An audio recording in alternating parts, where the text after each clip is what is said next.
बिस्मिल्लाहिर्रहमानिर्रहीम। My name is Saleha Zulfiqar. Welcome to my channel grow with Saleha. आज की जो हम 3 टर्मिनोलॉजीज़ को डिस्कस करने वाले हैं, बहुत सारे लोगों को उनमें कन्फ्यूजन होती है। ओके, उनमें डिफ्रेंशिएट नहीं कर सकते। तो आज की वीडियो के बाद इंशाल्लाह ये क्लियर हो जाएगा कि सिलेबल एक्चुअली क्या है और फुट और मीटर में क्या डिफरेंस है। ठीक हो गया।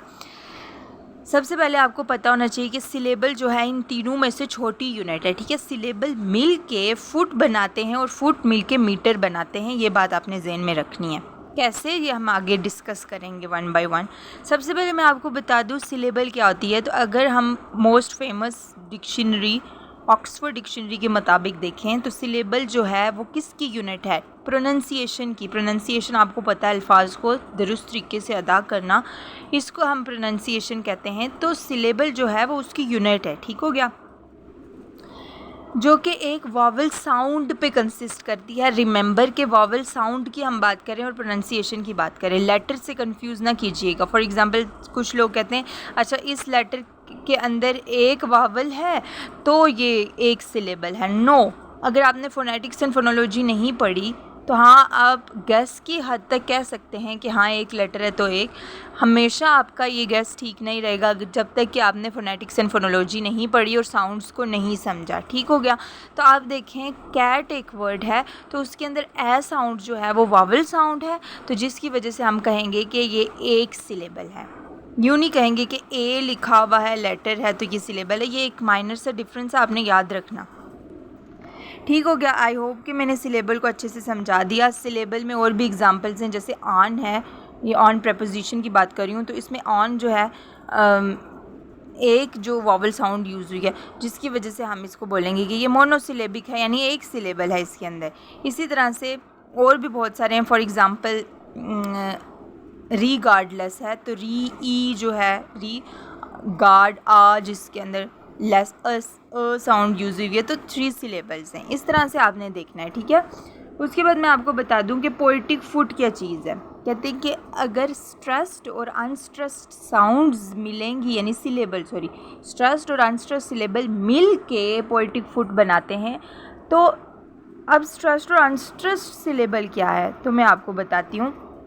स्ट्रेस्ड सिलेबल जो होता है ना, वो अनस्ट्रेस्ड सिलेबल के मुकाबले में जो होती है उसकी आवाज़ जो होती है वो लाउडर होती है, यानी ऊंची आवाज़ होती है। लॉन्गर होते हैं, यानी लंबे होते हैं एज़ कम्पेयर टू अनस्ट्रेस्ड। और हायर साउंड, पिच उनकी हाई आवाज़ होती है। फॉर एग्ज़ाम्पल अगर हम देखें वर्ड डिलाइट को, ठीक है, बल्कि अनस्ट्रेस्ड का भी बता देती हूँ। ये जो होते हैं ये स्ट्रेस्ड सिलेबल से शॉर्टर होते हैं, सॉफ्टर होते हैं, लोअर साउंड होती है।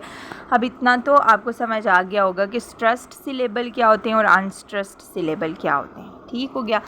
अब हम देखते हैं कि types of poetic feet. Poetic feet आपको बता चुकी हूँ ना, स्ट्रेस्ड और अनस्ट्रेस्ड सिलेबल का कम्बिनेशन होता है, यूँ नहीं हो सकता। फॉर एग्जाम्पल आए वर्ड है ना, जैसे आए का मतलब होता है मैं।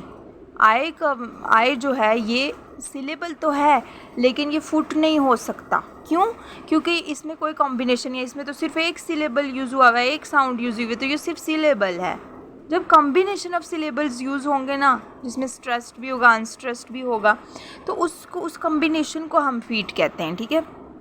फॉर एग्ज़ाम्पल एक पहली टाइप आपको बता दूँ, आई एम में क्या होता है, 2 सिलेबल होते हैं, जिसमें ये बात याद रखनी है कि 2 सिलेबल फुट तो बहुत सारे होते हैं, जैसे ट्रोकी भी है, पायरिक भी है, स्पॉन्डी भी है। ठीक है, इन सब में 2 सिलेबल्स ही होते हैं, यानी स्ट्रेस अनस्ट्रेस स्ट्रेस कुछ भी हो सकता है, लेकिन 2 सिलेबल्स ही होते हैं। माइनर सा डिफरेंस है कि आई एम के अंदर पहला जो सिलेबल है वो अनस्ट्रेस्ड होगा, सेकेंड जो होगा वो स्ट्रेस्ड होगा।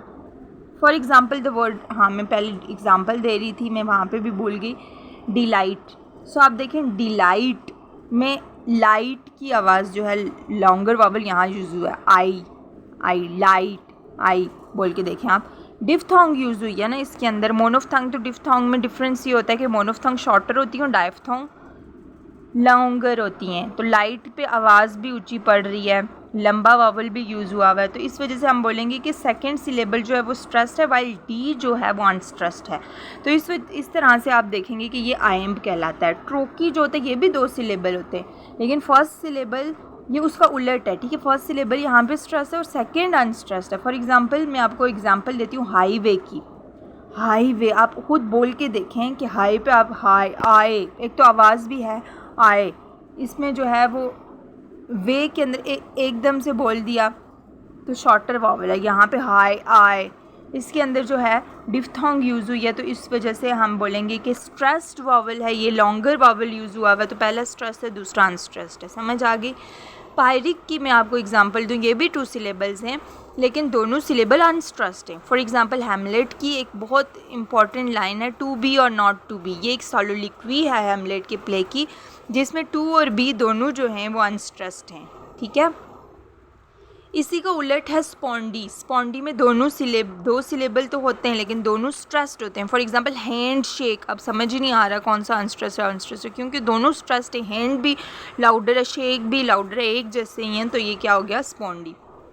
एनापेस्ट जो है इसके अंदर 3 सिलेबल होते हैं। अब इससे आगे 3 टाइप्स बचती हैं जिनके अंदर 3 सिलेबल्स ही यूज़ होंगे। एनापेस्ट के अंदर क्या होगा कि 3 सिलेबल्स तो यूज़ होंगे लेकिन पहले 2 सिलेबल अनस्ट्रेस्ड होंगे और तीसरा स्ट्रेस्ड होगा। फॉर एग्जांपल अंडरस्टैंड में आप देखें तो अन ज़्यादा लाउडर है, डर ज़्यादा है या स्टैंड, तो obviously stand. Longer vowel use हुआ है, हायर पिच है, लाउडर वॉइस है, तो लास्ट वाला स्ट्रेस्ड है और दूसरे दोनों अनस्ट्रेस्ड हैं, तो एनापेस्ट कहलाता है ऐसा फुट। ठीक है। डक्टाइल जो है इसके अंदर 3 सिलेबल तो हैं लेकिन पहला जो है वो स्ट्रेस्ड है और दूसरा और तीसरा अनस्ट्रेस्ड है। ठीक हो गया। इसी तरह से एम्फीब्रैक जो है इसके अंदर भी 3 सिलेबल हैं लेकिन इसके अंदर जो मिडल वाला है वो स्ट्रेस्ड होगा लेकिन साइड्स वाले यानी फर्स्ट और थर्ड जो हैं वो अनस्ट्रेस्ड होंगे। ठीक हो गया। अब मैं आपको बताती हूँ पोएटिक मीटर क्या था। मैंने बताया था ना सिलेबल मिलके पोएटिक फुट बनाते हैं, अनस्ट्रेस्ड स्ट्रेस्ड इस तरह से। अब पोएटिक मीटर क्या होता है? पोएटिक मीटर जो है नंबर ऑफ पोएटिक, आप इसकी अगर सिंपल डेफिनेशन में आपको बताऊँ ना तो number of poetic foot is equal to number of poetic metre. ठीक हो गया। पोएटिक फीट जो होते हैं वो कंबाइन होकर पोएटिक मीटर बनाते हैं। मैं बताऊंगी किस तरह से। इसको बेसिक रिदमिक स्ट्रक्चर भी कहते हैं वर्स का। ये इंपॉर्टेंट एमसीक्यूज बाज़-औक़ात पूछा जाता है, इस वजह से मैंने ये लाइन ऐड की हुई है। ठीक है। उसके बाद क्या हो जाता है, मैंने आपको बता दिया जैसे कि number of poetic feet per line equals to poetic metre. एक लाइन के अंदर कितने फीट यूज़ हुए हैं उतने ही मीटर होंगे।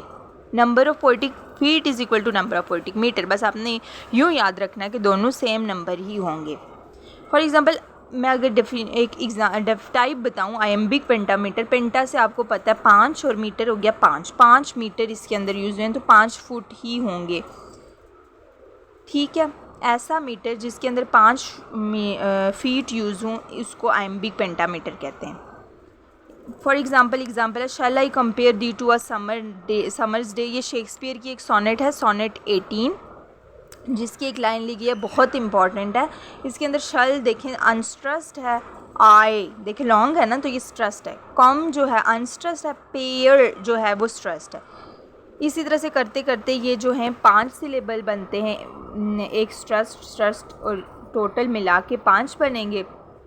सिलेबल तो 10 हैं लेकिन जो फीट हैं यानी फीट जो हैं वो 5 यूज़ हुए हैं। ठीक हो गया। 1 2 ये जो कंपेयर है ना इसका मैंने एक नहीं लिखा हुआ, कम जो होगा वो ठीक हो गया। ये दोनों स्ट्रेस्ड थे इस वजह से मैंने दोनों के दरमियान में स्ट्रेस्ड लिखा हुआ है। ठीक है। कॉम और आई के ये आप बात याद रखनी है, इस वजह से यहाँ पे कम पढ़ रहे हैं। समझ आ गई। उसके बाद टाइप्स ऑफ पोएटिक मीटर हम डिस्कस करते हैं जिनमें मोनोमीटर की कहते हैं कि 1 फुट होता है इसके अंदर। मोनो मतलब सिंगल और मीटर मीन्स और फुट एक ही चीज़ होती है और 1 फुट होगा इसके दरमियान, यानी एक लाइन में एक क्या होगा पेयर होगा, या तो स्ट्रेस्ड अनस्ट्रेस्ड का या स्ट्रेस्ड का या अनस्ट्रेस्ड का कुछ भी हो सकता है। बस एक पेयर होगा सिलेबल का जिसको मोनोमीटर कहेंगे, जिसके अंदर क्या होगा 1 फुट होगा लेकिन 2 सिलेबल होंगे। आई होप कि आपको फ़र्क समझ में आ रहा है। डायमीटर के अंदर 2 फीट होते हैं, डायमीटर के अंदर, ट्राईमीटर के अंदर 3 होते हैं, टेट्रा के अंदर 4, पेंटा के अंदर 5, जैसे कि मैंने आपको एग्जांपल के ज़रिए भी बता दिया।